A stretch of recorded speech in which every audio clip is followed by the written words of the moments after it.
Welcome to Root Cause Medicine, presented by Spirit of Health, transforming lives through real health solutions. All right, hello everyone, and welcome to the Root Cause Medicine podcast.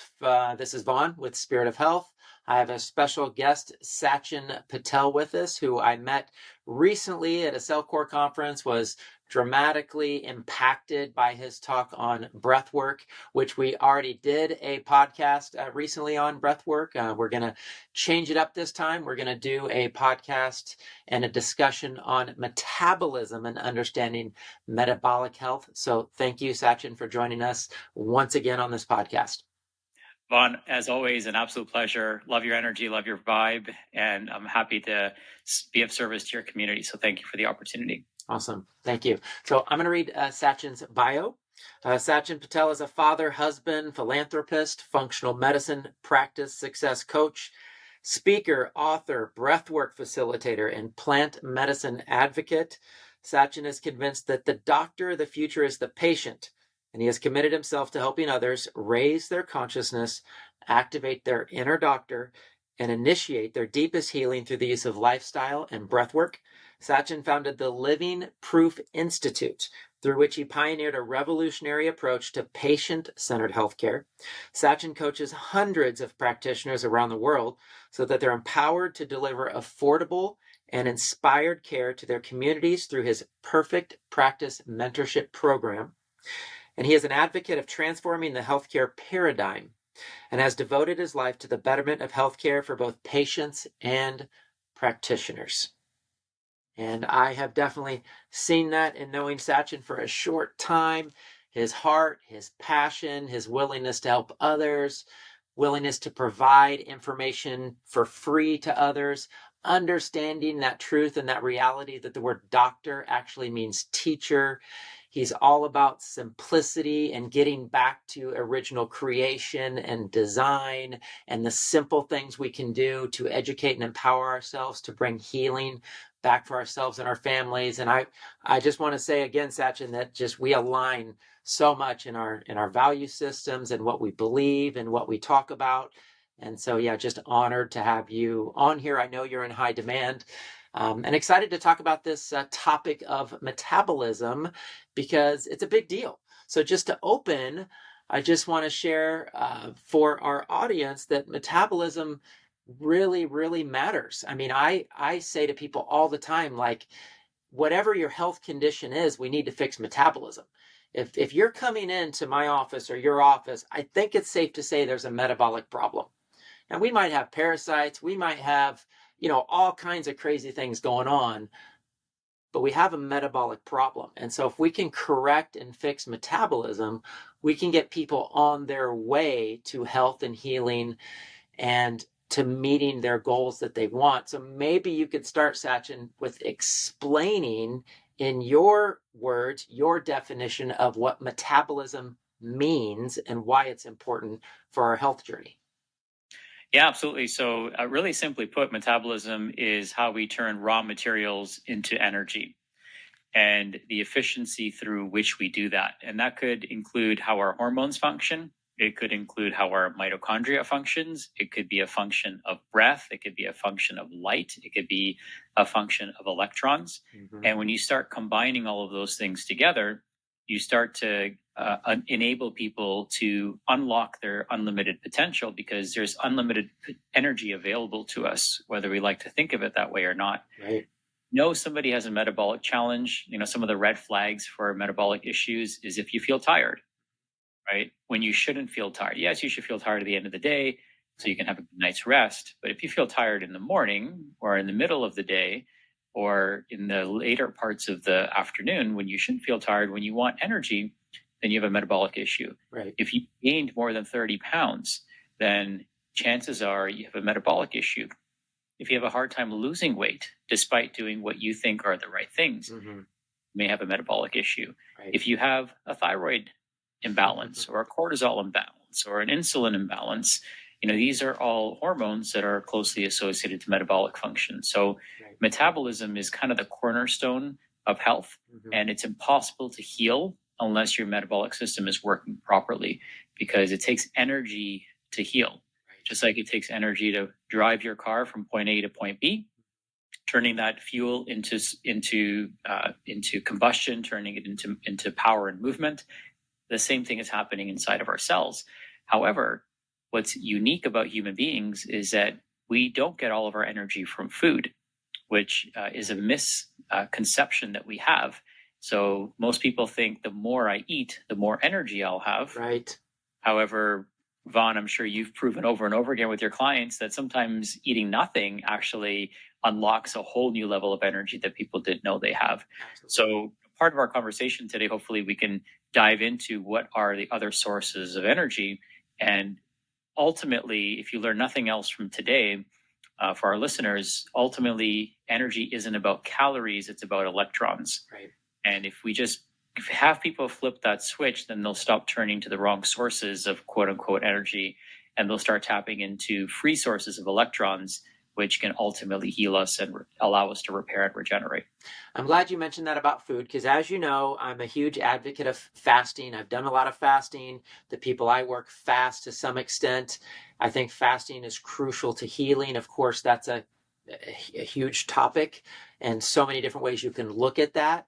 But I have always felt, you can tell me what you think. Of course, Sachin, I just value your knowledge so much. But I really feel like not that we don't need to eat. Of course, we need to eat. We can't survive on no food. I remember this guy back in the day, HRM. I don't remember this guy who claimed to live on sunlight and maybe had a little tea once in a while. So, maybe it is possible. But I've always felt that where you're at, as far as how much food you need or feel like you need, actually is a barometer. It kind of is telling you where your health is at and where your metabolism is at. So how can one person go on a juice fast? And this is a true story. Had a friend in his 40s go on a juice fast and be like, Vaughn, I can't believe it. I feel like I'm in college again, like I was in my 20s. I can exercise. I haven't felt this good in 20 years. Like, this doesn't even make sense. I'm not even eating food. Right? That's metabolism. And then you have another person who does the same juice fast and goes, I can't get out of bed. I feel like I got hit by a truck. This fasting thing doesn't work. I need food to fix this problem. And so food can kind of become, I don't want to say a crutch, because again, we all need food, but how much food we need. And, people, blood sugars are dropping and I have to eat every 2 hours or I'm blacking out, or, it clearly speaks to a metabolic problem. So what are your thoughts on that? Yeah, absolutely. I mean, so about 30% of our electrons in our body, in our mitochondria, come from food. So it kind of begs the question, where do the other 70% come from? Right. And so you could have two people that are eating the exact same food, but what are their other circumstances? That would be something I would be interested in. Right. I'd be interested in how much time they're spending in natural light versus artificial light. I would be interested in how much time are they spending in nature versus indoors. Yes. How much time are they grounded? Because the greatest source of free electrons is bare feet in the grass. Or are they sitting in front of their television screen, bathing in non-native EMF all day, right? That's going to affect how our cells function. Right. And then the other thing I would question is how well hydrated they are, because another source of electrons is healthy, clean water. So sunlight, grounding, and water are absolutely crucial. And then something else that we talked about earlier in our previous conversation is breathing. We consume about 1,200 calories a day simply performing the act of breathing, which means that if we were over breathing, because most people overbreathe, then guess what? We're probably going to overeat. So if you think about it, we're expending more energy than we need to. So if the average person takes about 15 to 20 breaths per minute, and we only really need to take about 6 breaths a minute, I could reduce the number of calories that are expended significantly. I could very easily cut them in half if I wanted to, right. Which means I can stay in an anabolic state while consuming less food. But if I don't change the way somebody breathes, their demands calorically are still going to remain the same. but now we're reducing their caloric intake, possibly not getting outdoors, possibly not getting grounding, possibly not staying hydrated because we've been convinced that water isn't food. But Wow. water is food for your mitochondria because the mitochondria doesn't care where the electron came from. And so our objective is always, what's the most efficient way to get that electron into my body? Food is the least efficient way, because when you eat food, you've got to, mechanically, you've got to chew it and digest it. Takes a lot of work. Your nervous system is like, okay, I've got to process all this information that's coming in. Yes. Then you've got to make all the enzymes, and you've got to make all the insulin and the hormones to get this into the cells. You've got to break down the calories and the Krebs cycle into electrons. And it's just a lot of work. But what if you could bypass every one of those steps and get those electrons donated to your body for free using energy provided by God, right? And essentially all the food we eat is sunlight, right? Like if you eat plants, then all that energy came from the sun. Back to the source, right? So why not just go right to the sun and get that energy in our bodies? Right. And so, when we start evaluating metabolic health through these lenses, we start to realize why some people do well with the same protocol nutritionally and others may not do so well because there's other factors that are contributing to where that energy comes from. Yeah, that's a good point you make on where our energy comes from, and food and water. And, what I teach people, would love to hear your thoughts, but if you have to drink a gallon of water a day because you're eating, I don't want to say people are eating the standard American diet, but even if you're eating bread and meat and cheese and grains and a lot of these types of foods, which, we got carnivore diet, we got keto, we got all these opinions and things going on out there. But I actually teach people, especially now, it's summertime, right? We should be eating our water. The most perfectly structured, God created, full of electron water we could get right now is a grape right off the vine. So, how do you feel about, maybe this is going down a rabbit hole, so I don't want to get off the topic of metabolism, but if our goal is energy and our goal is metabolism, I think the food we eat matters, and the type of water we're getting matters, and how much we need might actually depend on our diet and how much we're getting hydrated through our diet. Do you teach something similar? Yeah, absolutely. So structuring our water plays a huge role in how well it hydrates us.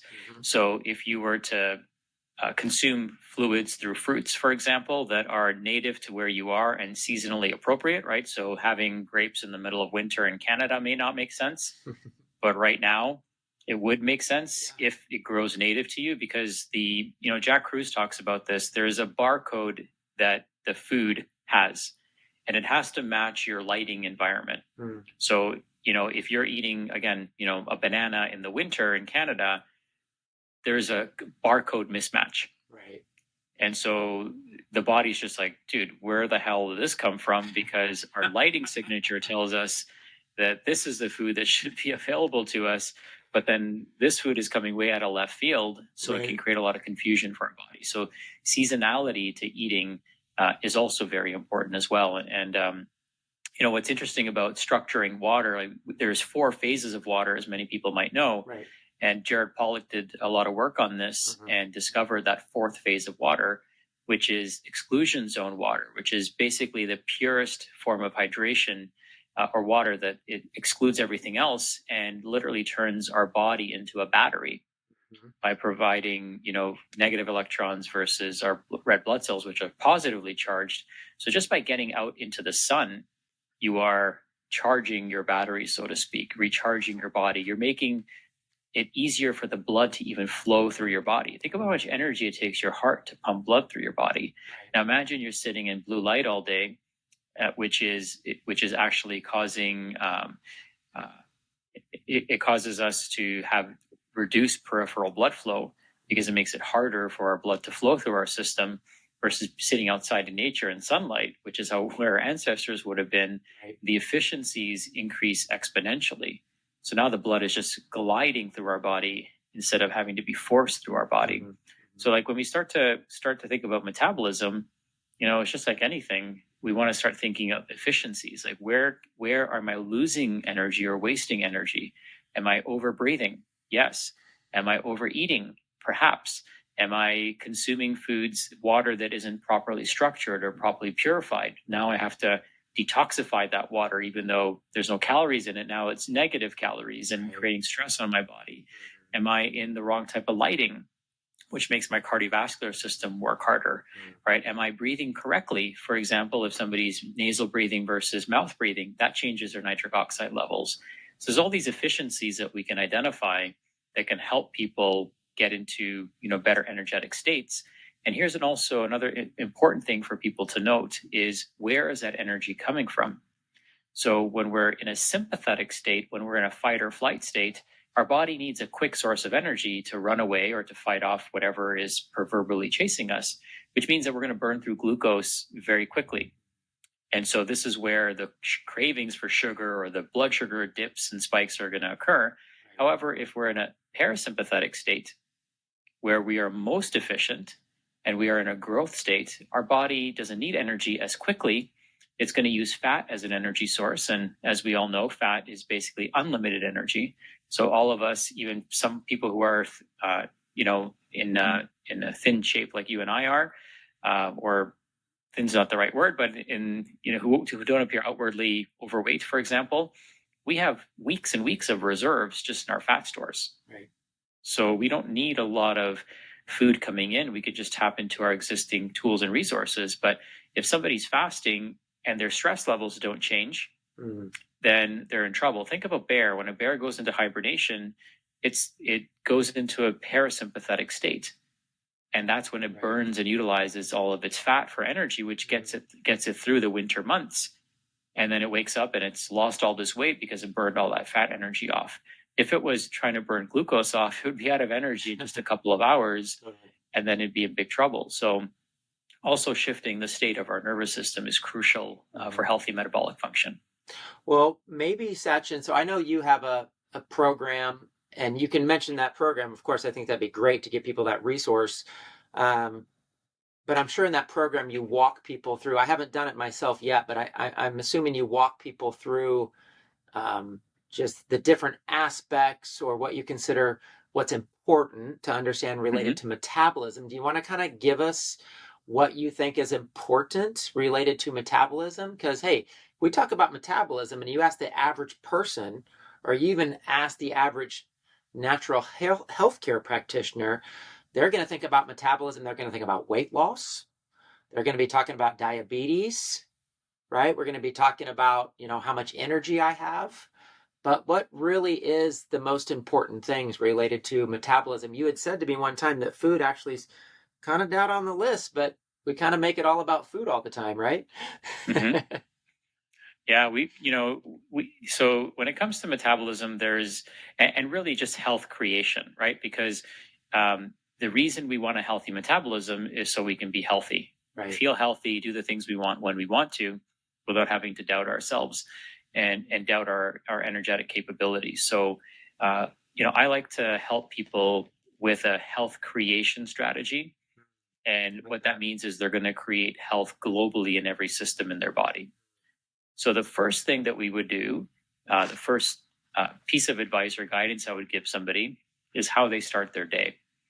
And if we just go back to our hunter-gatherer ancestors, or even if you ever visit a poor country, pay attention to the way the poorest people are living. They're actually living more in congruence with God's plan, if you will, than the people in Western countries are. People have excess. Most of our diseases are caused by excess. Okay? You have to literally buy your way to get sick these days. It's all of our purchasing decisions that made us unwell. So first and foremost is sunlight. Getting sunlight within the first hour of the day is crucial. Yeah. And then periodically throughout the day is going to be very important. Naked sunlight is what I refer to it as, which means I would take my glasses off. So I'm getting, unfiltered light. Most lenses have UVA and UVB filters in them. Most windows have those filters as well. So you want to get unexposed light. If you wear contact lenses, don't put your contact lenses on until afterwards, because those also have those filters in them.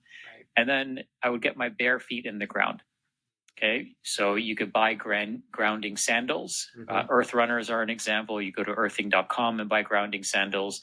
And these essentially will allow you to walk anywhere, whether the barefoot on the earth, go in the forest for a walk with those sandals on, as an example, or you could just sit in your front yard or just get your bare feet in the grass.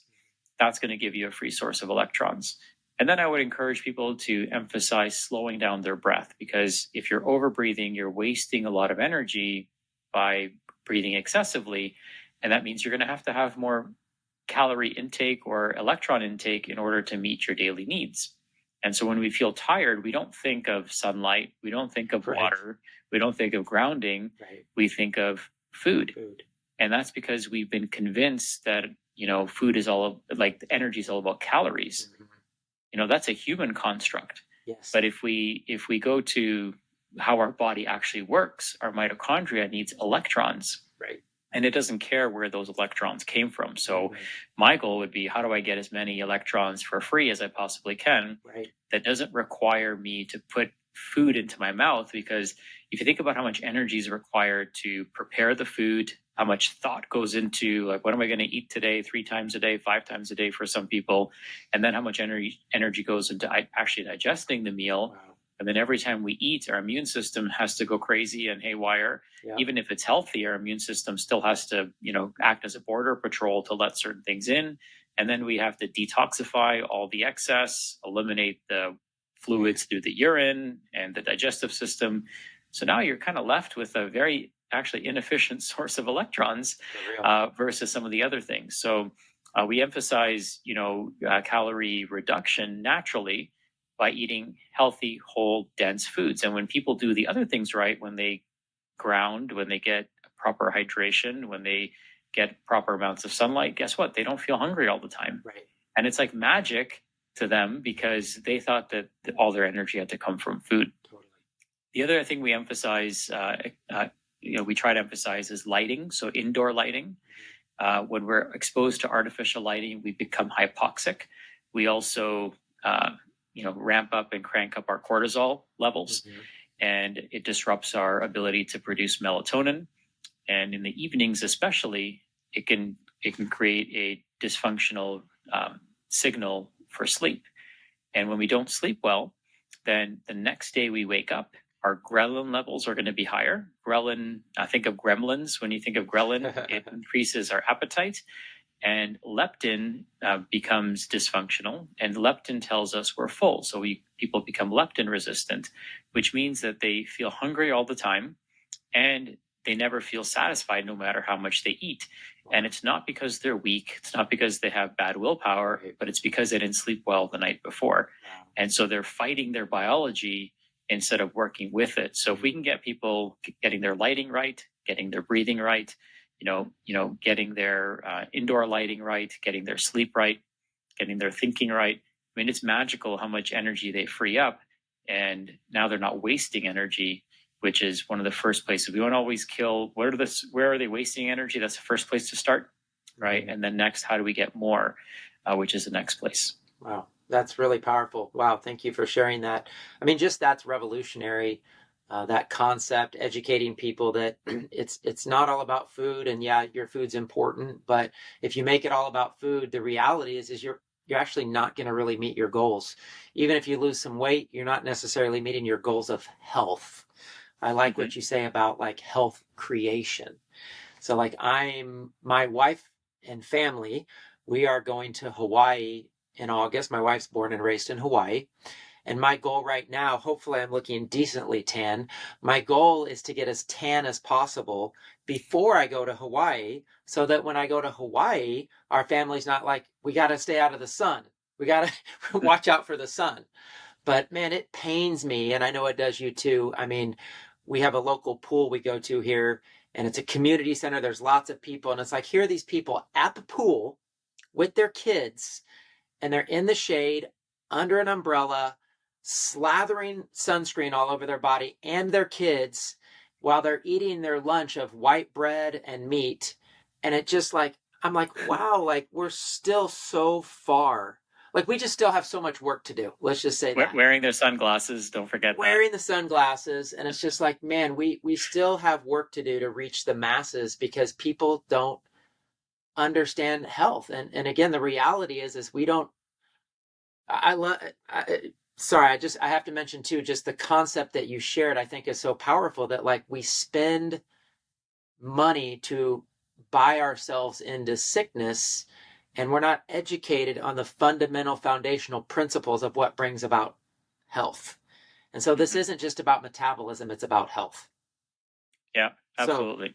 can you share your program, just kind of what that is, so people know how you help people in this area specifically, because you're obviously very passionate and knowledgeable about this topic.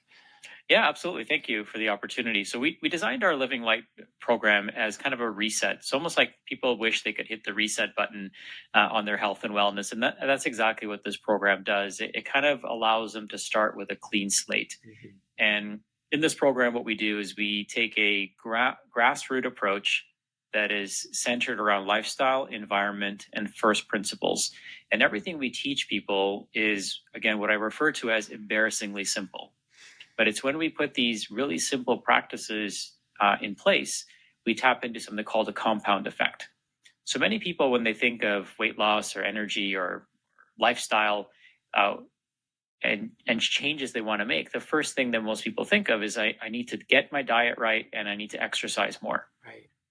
And I would argue that that might actually be the opposite of what they need to do. They probably need to figure out how to eat less.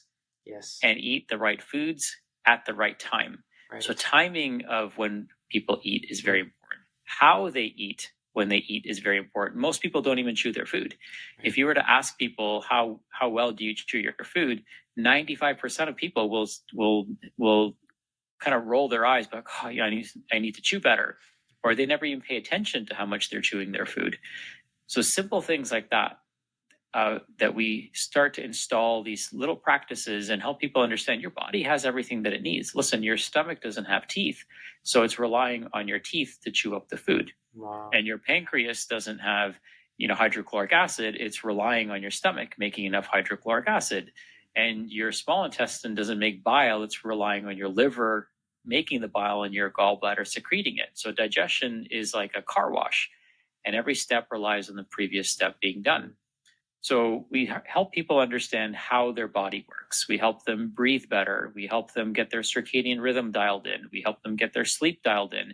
Our clients get an Oura ring, so we're able to track and monitor their resting heart rate, their HRV, right, their daily sleep scores, and their readiness score, so we can see how the changes that they're making are creating that shift for them. Yeah. We also help them understand how to get their indoor lighting right. One of the things that we include in our programs is a special light bulb. Mm-hmm. And we have people turn off all the lights in their house and only use this light bulb after the sun goes down so they can get a good night's rest. Awesome.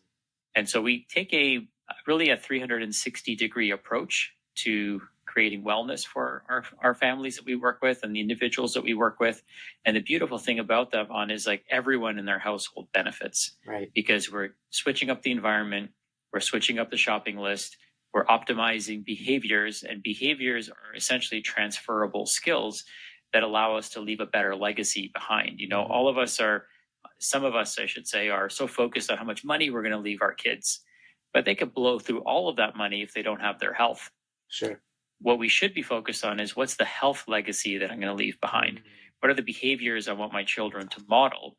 Yeah. And so our focus is always, how do we teach people the right skills over giving them pills? And that isn't to say there isn't a time and a place, because we do use supplements when appropriate, but not to replace lifestyle habits. So a simple example would be, you talked about earlier, getting out in the sun, getting more vitamin D. There is no way on God's green earth that taking a vitamin D supplement replaces being outside. Right. It's like absolutely ridiculous for us to even think that. Yeah. And in fact, if we don't change the behavior that caused the deficiency, we're actually doing our client a huge disservice, because being outside is what they're deficient in. Exposing their skin at the right time of day is what they're deficient in. So guess what? All these other systems in their body are also off as a result of that. Their circadian rhythm is completely ruined if they're not getting outdoors enough. Yeah. To go back to something you saying earlier, is we become so focused on what we eat, but remember, our eyes eat light. right? Our ears eat sound. Our skin eats light, Right. And whatever we put on top of it, our nose eats air. It's good. So we're always, these are all sources of, things or inputs that shift our metabolic function. So I could play really loud music in your ear and I can change your cortisol levels, right? Versus playing Baroque classical music will increase parasympathetic tone in your body. I could change the way you breathe and change your cortisol levels. I could punch you in the arm or scratch you and change your cortisol levels, or I can give you a massage and I can lower your cortisol levels, right? Yeah. So everything is eating. Our nervous system eats it, but it just eats different foods. And so when we look at it through that lens, we start to realize like, wow, there's so much more control and ways that I could improve my health than just changing my diet and exercise. And a lot of people are prescribed exercise. Yes. And I was one of those guys that would go to the gym first thing in the morning. That was kind of my bro thing to do. And then I realized that that's like the worst thing for me to do, because when you go to the gym, you're exposed to blue light, right, which doesn't have any infrared light or red light in it, which means you're not getting those beneficial frequencies of light coming onto your skin and into your eyes. There's loud, dysfunctionally tuned music that's playing, right? So amping up the stress response. And then we're not grounded because we're typically wearing rubber shoes. And I used to wear Lululemon clothing. Now I only wear natural materials. So then we're disrupting our endocrine system by sweating in clothing that is leaching, persistent chemicals into our body. That's like the exact opposite of what God would have us do, right? He's given us this beautiful playground, this beautiful ball of light in the sky, and basically an unlimited source of electrons at our disposal. So what I would encourage people to do when it's the appropriate months of the year, work out outside. Right. You could go for a walk, you could get some resistance bands, you could do some body weight exercise in the grass, and have some fun outdoors. Expose as much skin as you can, and you will be stronger, you will recover better, and you will feel amazing afterwards compared to going to the gym. And I'm not discouraging people from going to the gym, but just remember, the first things you do in the morning, you don't want them jacking up your nervous system and creating metabolic chaos and dysfunction. You want those inputs to be healing to your metabolic system and nervous system. Yeah. Amen. Well, that's amazing. So I think in summary, if I could say, I would say metabolism is important, but we have to understand what metabolism is. It's energy. And this isn't just about weight loss or diabetes or hormones. It's really a foundational concept to health, to overall health. And everything that helps with metabolism, because again, we're so stuck on that word, right? Everything that helps with metabolism is actually exactly all the things you need to do to either restore your health if you've lost it, even with chronic health conditions, or just to achieve optimal health. Would that be fair to say? Yeah, I mean, think of metabolism like the battery on your phone or your computer. And think of your organs like the apps. So if my battery's dead, it doesn't matter how good my apps are on my phone, how well they're coded and programmed, or how efficient they are. Right. The problem is the battery. Yeah. So for most people, their batteries aren't working. And the batteries in this case, are the mitochondria. And the mitochondria comprise about 10% of our body weight. So if somebody's 150 pounds, 15 pounds of that is mitochondria. Wow. And so super fascinating when you think about it.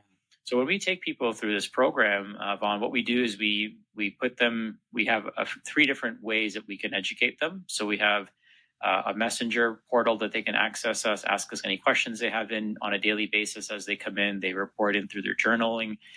We also have group calls that we do on a weekly basis. And then we also have one-on-one calls that we do. So there's different touch points that we have. So you're never alone in the journey. You've got community that you can work with. You're assigned a coach that you can go through the program with. And you're also, depending on the tier of the program somebody chooses, they can also get genomic testing to really dive deep into their DNA. And we also do food inflammation testing to identify which foods are problematic so they know exactly what to eat versus what not to eat. And they also get wearables to track and monitor their progress. And they get lifetime access to all of our group coaching offers and also to our online community. So we're really committed for life to these clients, because it's not just about, things will come up in life, right? And we want to create resilient souls and spirits and physical bodies that are able to withstand whatever comes their way. And as we learn new things, we want them to learn these new things. Mm-hmm. And so we expose them to ongoing knowledge and information that we receive. So when somebody joins our program, they're really working with us in the capacity of a lifetime versus working with us for a 10-week period. Now, when we teach these principles, we can teach them all the principles they need to know over the course of 10 weeks. And then it's just a matter of applying it. So it's one of those few programs that never ends, because you're learning skills and you're always applying them. You're transferring these skills to the next generation. So creating generational health, multi-generational health. Yeah. And you're also plugged into the community. So you're tapping into tools and resources and people that are on a similar journey as you. So we've really tried to create a unique form of healing. We do everything online so that anyone in the world can work with us. And we've also developed a few different products and resources that go along with this system. And we see amazing results. So, it's not uncommon for, like, we just had a client a couple of years ago, a case that sticks out. He's a clinician himself. And in 10 weeks, he lost 66 pounds, got off of his diabetes medications, got off his anxiety medications and his hypertension medications without exercise, okay? Right. Without eating 5 or 6 times a day and doing all these crazy things that people have you thinking you need to do, just by going back to first principles, changing his breath, getting sunlight in the morning, drinking more water, dialing in the circadian rhythm, turning off the lights at night. And just going back to what our body needs instead of trying to manipulate it and force it to do something. We're just going with the flow of life. And when we do that, when we create those innate inputs, there's no fighting, right? See, like, this idea that we have that we're fighting disease is absolutely ridiculous. Because who are we fighting? Right. What are we fighting? Your body's not fighting back when you give it water, sunlight, nutrition, the right amount of breath, the right amount of rest, recovery, sleep, and self-love. There's no fight. There's no battle, right? Yeah. It's your body embraces it. It's waiting for you, right? At any given moment to say, yes, we're going to do this. We're going to partner together. And what we teach people to do is to teach their body like a temple, treat their body like a temple instead of a trash can. Yeah. And it's just like a switch that flips, and they start realizing, that they have these amazing realizations that they were born in the image of perfection, and now they get to tap into that. Amen. And they get to witness it and experience what it's like to be healthy, unfortunately for some people, for the first time in their life. But again, it's never too late, and we're reborn in every moment. So why not now? Yeah. Amen. Well, that's really powerful. And I love what you said about, disease and fighting disease, because, what I always teach people is that what we call disease is this horrible thing, which, some diseases are horrible, but it's the body's natural response to the toxins and the poisons and the stressors in which it's under. And I don't believe God makes mistakes. And I believe everything the body's doing is what it's supposed to be doing. It's actually trying to survive. And to your point, all we need to do is actually provide it with the God-given things that are available to it, that it actually needs to bring it back into alignment with our Creator, out of this disease state. We just need to feed it the right things, right? So absolutely. All right. Well, so thank you, Sachin. Once again, very powerful. Love your heart, love your passion, love your wisdom. I encourage people to check out your program. Thanks once again for just educating us and sharing your heart and teaching us the truth about metabolism and taking us beyond what we think of when we think of metabolism, to educate us further, to actually help bring us into alignment with our Creator, back into alignment with good health, and ultimately to fulfill our purpose that we have, that God put us on this earth for. So thank you. Thank you, my friend. Such an honor, such a pleasure to connect with you today. Much love and much appreciation. Amen. Bless you, brother.